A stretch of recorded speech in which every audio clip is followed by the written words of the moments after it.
স্বামী বিবেকানন্দের এই 3টি গল্প যা তোমার জীবন বদলে দেবে। সবসময় অন্যের কল্যাণ করার চেষ্টা করো, দেখবে ঈশ্বর নিজে থেকেই তোমার কল্যাণ করছেন।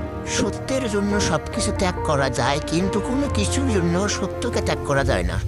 যে মানুষ বলে তার আর শেখার কিছু নেই, সে আসলে মরতে বসেছে। যতদিন বেঁচে আছো শিখতে থাকো, নিজের উপর বিশ্বাস রাখো, কারণ আত্মবিশ্বাসী সবকিছু অর্জনের মূল চাবিকাঠি। আর লবণ একই রকম দেখতে, পার্থক্য শুধু সাথে। তেমনই মানুষ আর অমানুষ দেখতে একই রকম, পার্থক্য শুধু আচরণ। জীবন হলো একটি যুদ্ধ, বিজয়ী হতে হলে বাস্তবতার সাথে লড়াই করতে হবে। আল্লাহ কোনো আত্মার উপর তার সহ্য ক্ষমতার বেশি বোঝা চাপিয়ে দেন।